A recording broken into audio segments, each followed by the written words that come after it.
Okay, welcome back. In our last two sessions, we spent so much time talking about the positive aspects of eating, the spiritual aspects of eating. How does that help us deal with the negative aspects of eating? The Rambam in Hilchos Tshuva describes different lifestyles a person has to do tshuva for. One of them is called redifat machalot, someone who pursues food. We know that there's an idea of gluttony. There's an idea of a person becoming very physicalized because of their relationship with food. And how do we deal with either statements in Chazal or stories we've heard of tzaddikim who were very, very limited in their interaction with food, who stayed away from certain very delicious foods, who cut down their eating both in quality and in quantity? Where do we find ourselves in that world, and how does that fit into the very positive aspects of eating that we described? So the big question is, who is in charge and what is the purpose of your eating? In Israel, the greeting or the cheer which is given before someone eats is you say, b'te'avon, eat with appetite. I know one Rav who said he thinks it would be more appropriate to say, lasova, eat to satisfaction. The holy grail of the food industry is actually to be able to create a food that tastes great and has zero calories, so that you can eat as much as you want and it won't cause weight gain. It would be even better if you didn't get full and you could simply eat endlessly. That's not a Jewish way of eating. The Jewish way of eating is purposefully.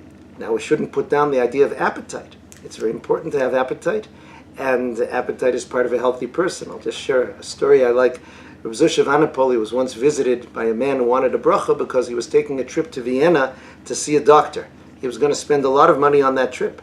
After he left, Rabbi Zusha told his wife that he wanted to put on his shtreimel. She said, why? He says, I want to celebrate even though it's the middle of the week.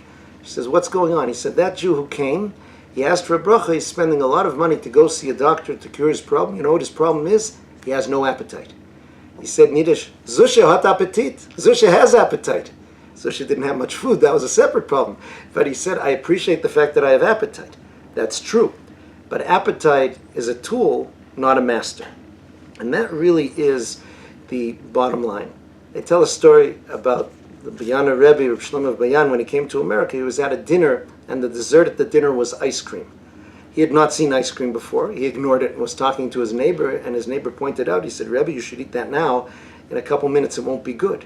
He looked at it and he said, food that says, eat me now, is not for me. Now again, we're not the Bayana Rebbe. We should eat ice cream. But that principle clues us into what's going on in a lot of those stories. The care to make sure that I'm the boss and not the food. That it's not food which is directing decisions I make in my lifestyle. That I don't define myself as a foodie, as some people do sometimes, but I'm an Oved Hashem who utilizes food for my purposes. So let's take a look, and Rabbi Miller finishes his piece with this puzzling Mishnah. The Mishnah seems to express very clearly, Kachi Darka Shel Torah. This is the pathway of Torah. So everyone wants to take notes. What is the pathway that I as a Torah Jew should face? Very simple. Pas b'melech tochal. Eat bread and salt. Mayim b'mesura tishteh. Drink water by the measure. Al ha'aretz tishan. Sleep on the floor, on the ground. V'chayetzar tichyeh. Live a life of discomfort. Ima ta'osekein, if you do that, u'batorah v'hatamil, and you're toiling in Torah. Ima ta'osekein, if you do that, ashrecha bo l'mazeh v'tov lach l'olam habo. You will be fortunate in this world, it will be good for you in the next world. The question that I think every thinking person should ask is, I don't know anybody who does that. I've been in the homes of many great tzaddikim. Baruch Hashem, they sleep on beds. They eat more than bread and salt. They drink things other than water. What could this be talking about? Is it simply that we're deciding we're not cut out for the true instructions that Torah is giving us? Rabbi Miller explains the following way.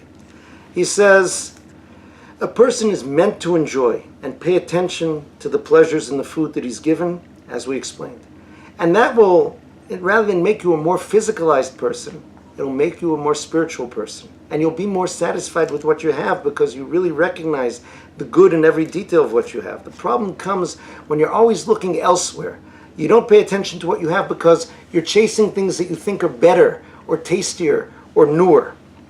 When it comes to Pas b'melech tochal, he says, let's say your situation in life happened to give you bread and salt. Tochal, the Mishnah is telling you, eat it. Enjoy it even. It's bread. You even have salt. Mayim b'msura, if all you have to drink is a measure of water, tishteh, drink it. It's water, it's life-giving. Enjoy it.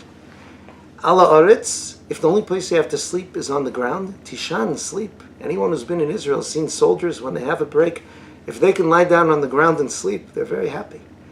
Chayetzar, if your life is one of discomfort, but tichyeh, live it. Realize that you're alive and try to relish that. If you do that, then ashrecha b'olam hazeh v'olam haba. It's not that you must live in those limited circumstances, but if you're a person that is not having your life run by food, where food is not the one that's leading you around, but food is an aspect of your life, and that it comes and goes and has its different forms, and you're able then to deal with much more limited food and still be energetic, happy, toiling in Torah, then you've got the equation right. That's what it's telling us. So hopefully these thoughts will help us approach not just food, but so many other pleasures in life that we have. The world is one, especially the world of advertising, that constantly tries to draw our attention from what we have to that which we could have, to that which is out there. And it tends to get our imagination running towards things sometimes that don't exist or aren't as good as we would imagine. A Jew enjoys the world that Hashem gives us in a very real world, and therefore creates a very real relationship with HaKadosh Baruch Hu at HaKadosh Baruch Hu's table. Lasova.